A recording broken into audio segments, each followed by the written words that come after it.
Picture it. I was thinking last night of all of the stories of Philomena my grandmother used to tell me about her life.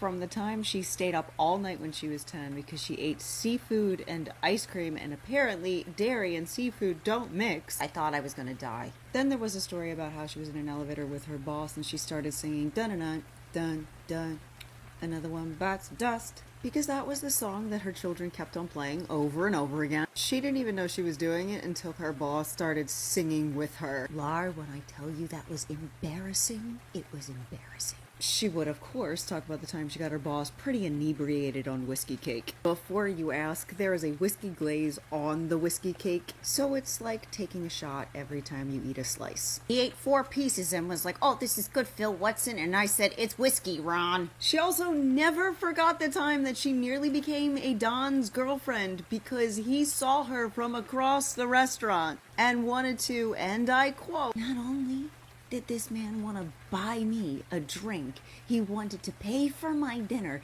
and he wanted me to sit with him and his friends." I looked over at my coworker Jack and I said, "Jack, we need to get the hell out of here." "Phil, we didn't even get our food." "We have to go now."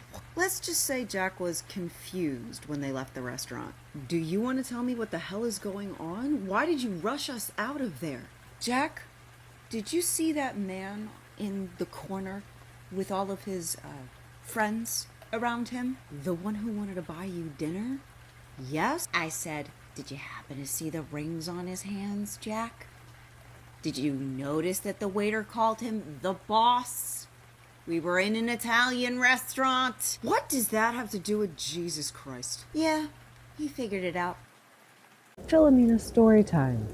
If you're new here, Philomena was my grandmother. Contrary to what her children would have you believe, my grandmother hated the holidays, specifically Christmas. This deep-seated dislike for everything Yuletide began when her children were little.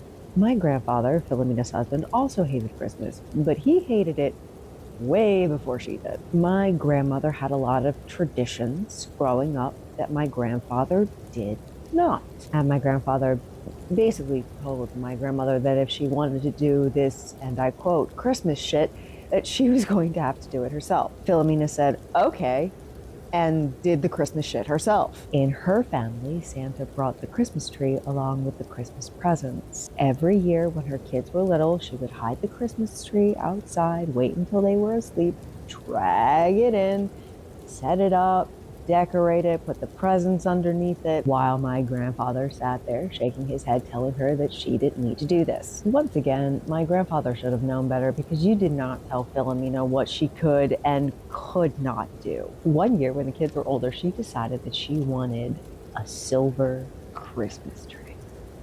And my grandfather absolutely hated the idea. Without hesitation, Philomena looks at him and says, "Oh, so you're volunteering to do the Christmas shit this year?" No. "Yeah, that's what I thought, Bob. We are getting the silver Christmas tree." She loved that tree because it was so easy to set up. But as time went on, after her kids grew up and after her grandchildren grew up, she started to really dislike the idea of holidays in general. She didn't like the fact that her children treated her like crap all year round, but during the holidays, I'm family all of a sudden. the only time that I remember Philomena having a genuinely good time during the Christmas holiday was the one year when her eldest had to have surgery and wasn't feeling like going to holiday parties. So I drove us to a certain parental figure of mine's home. We did Christmas Eve. We stayed for like an hour and we decided to go to the bookstore because it was open. We walked around for a little bit. We drove home. We watched Annie Mame on Christmas Eve. And then on Christmas Day, we sat and we watched movies all day long. And that night, she poured us the smallest amount of whiskey. And we just said, Merry Christmas to each other. She gave me a hug, and when she pulled back, she said, "This is the best Christmas I've had in a long time." In case you didn't know this, Philomena, my grandmother, was very funny. Picture it. I'm just remembering the time when we went on vacation and Philomena's eldest was being their usual, as my grandmother would put it, miserable self. They were yelling and screaming and throwing things, typical behavior for them. And at that point, Philomena had enough. Me, my brother, Philomena's eldest child, and my grandmother are in the hotel room, and we hear on the door. Philomena's child insisted that very day that they be the one to answer the hotel room door, because after all, they were paying for it. But when the knock came, they were in the middle of getting dressed. So now they're frantic. They start screaming, "Ma, I'm not dressed. Answer the door. Laura, answer the door." Take a deep breath. I get up off the bed, walk to the hotel door, and I just see my grandmother doubled over. "Oh my God, Grams, are you okay?" She lifts her head, tears streaming down her face because she is laughing so hard, and says, "It was me." The two of us were laughing so hard we could not breathe. Of course, Philomena's eldest realized what's going on, and they look at my grandmother and say, "You're not funny, Ma." "You're right. I'm hilarious. You just don't understand my sense of humor." Picture it. I was just remembering the time that Philomena's middle child decided that he was going to say some rather misogynistic bullshit to me. We are in the backseat of the car. I am in the middle between my brother and Philomena's middle child. If you are new here, Philomena was my grandmother. I really don't remember the topic of conversation, but I do remember this grown man looking at me and saying, "You know, Laura Marie, once you get a husband, it won't matter what your career is. You're going to have to stop everything and become a stay-at-home wife. You're going to have to take care of your man." Philomena's middle child says to a 13-year-old me. My grandmother turned around in that passenger seat so fast and said, "What the f did you just say to my grandchild?" "I was just saying that once she gets a man." "I heard you the first time.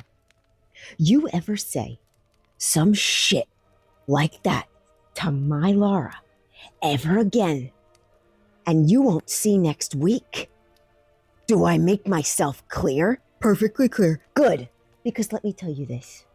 Laura does not need a man in her life. She is an independent person, okay? And she will do great things in this world." She slowly turned back around while glaring at him and started saying to herself, "Never I heard such nonsense come out of another person's mouth in my entire life. You know, I raised you better than that." She had pulled me aside later and asked me if her middle child had ever said something like that to me before, and was very dismayed to hear that he had. "I promise you, doll baby, he's never going to say some shit like that to you ever again. Okay?" "Okay, Gramps." Apparently, Philomena had a conversation with him after that and put the fear of her into him. He never said shit like that to me ever again. It is 5:30 in the morning and I cannot stop thinking about that ear, nose, and throat specialist that physically threatened me. Content warning. When I was growing up, I had chronic sinus infections. So my pediatrician decided to send me to an ENT. I go to the first ENT, he tried to scope me, except he didn't wait long enough for the numbing spray to work. I walked out of that appointment with a bloody nose and a referral to an ear, nose, and throat specialist at a hospital. I am 16 years old and I had been on prednisone and antibiotics pretty much on and off that entire year. Me and a certain parental figure of mine go to the ear, nose, and throat specialist at the hospital. Doctor walks in, sits down in a chair opposite to me, and starts asking me questions about why I'm there. I tell him that I went to a previous ENT. They tried to do a scope on me, wound up with a bloody nose. As my parental figure is sitting there, okay, this man looks at me and says, "Yeah, well, I don't really care what the other doctor tried to do. If I need to scope you, you are going to sit there and take it, whether you like it or not. I will shove it up your nose and down your throat and hold you down while I do it." The worst part of all of this, besides the fact that he pulled me aside in the hallway to tell me that I needed to lose weight while I was on corticosteroids, was the fact that my parental figure sat in that room and said nothing as this man physically threatened me. You know what they said to me later? when we finally left and were in the car? Laura Marie, if that's what he has to do, then that's what he has to do. Luckily, Philomena, my grandmother, intervened when I told her what happened, and I never had to go back to that doctor again. I was recently reminded of the time that Philomena told off my other grandmother. Philomena story time. If you're new here, Philomena was my grandmother. Picture it. Once upon a time, I was an independent author and used to go to a lot of book fairs. I had just been diagnosed with ulcerative colitis and was on a very high dose of corticosteroids. There are a lot of side effects to that medication, one of which, for me, is pain. Pain was so bad at that point that if you even tried to touch me, I would wince. Philomena and I are sitting at my booth at the book fair when suddenly my other grandmother appears. Did I know she was coming? No. This is the same woman who a year prior called me a "see you next Tuesday" for not attending her birthday party. My other grandmother tries to walk around the booth to where I'm sitting, but Philomena stood up out of her chair and blocked her. "Oh, no, you don't. That's far enough. You do not need to touch her." My other grandmother is taken aback. "But that's my grandchild. I just wanted to give her a hug." And I could not care less what you want in this moment. Laura is in pain.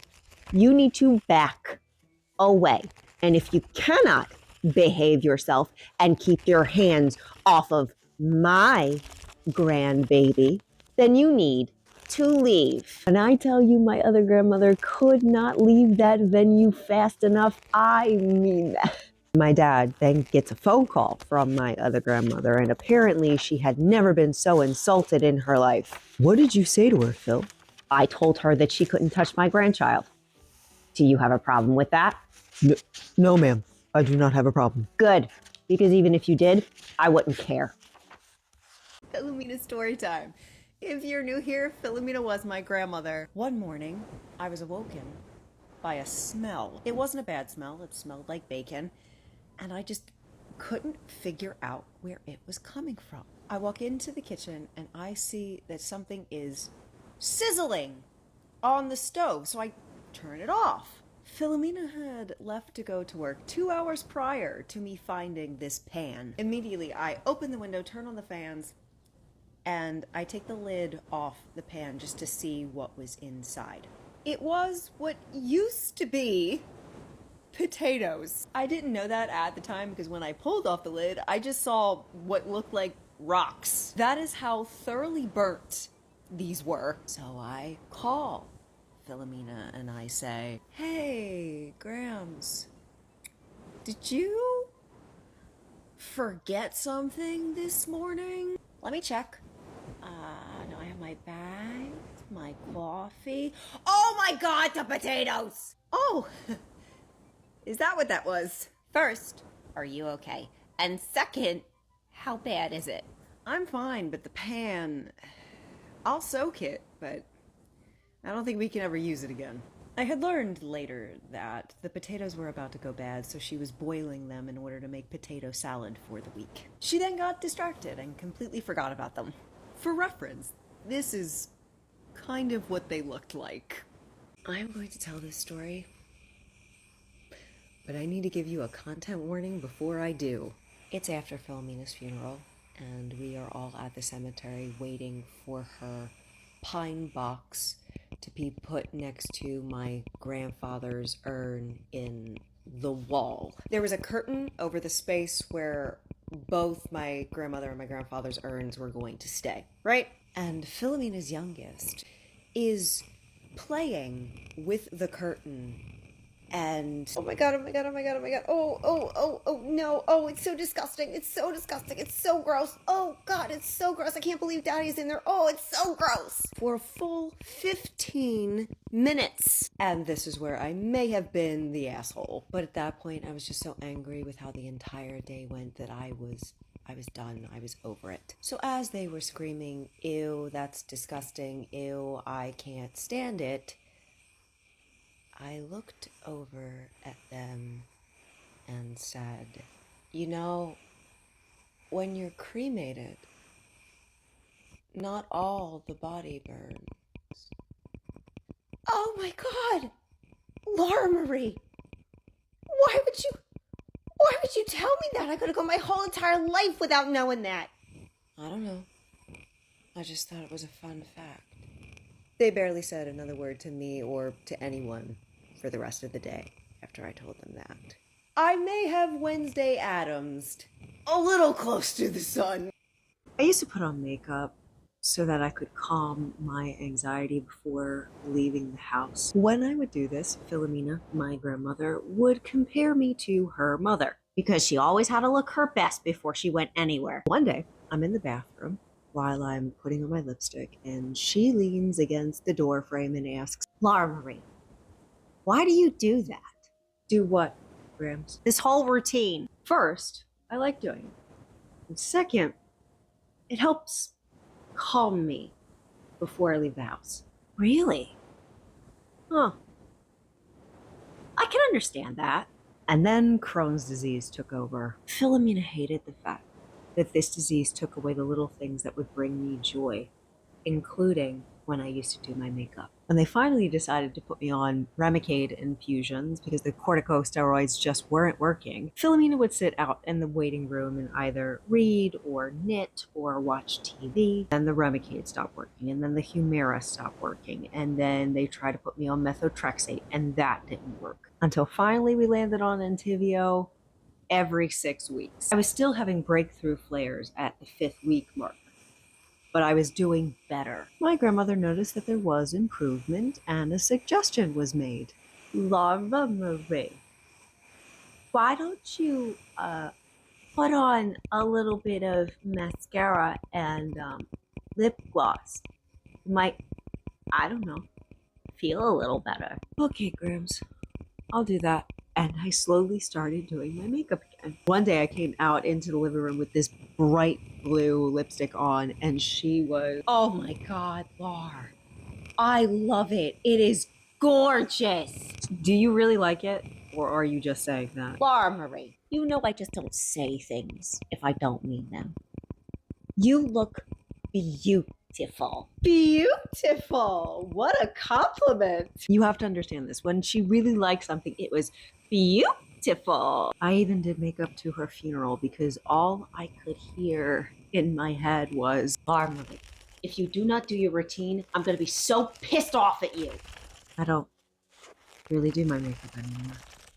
Today is my infusion, and I'm reminded of all of the times me and Philomena, my grandmother, used to go out after I would get them. Because she knew the day after I would feel like absolute crap, and we would not be able to go to the farmer's market. The only reason we found this farmer's market is because after an infusion one day, she suggested that we take a drive. You have to know this about Philomena.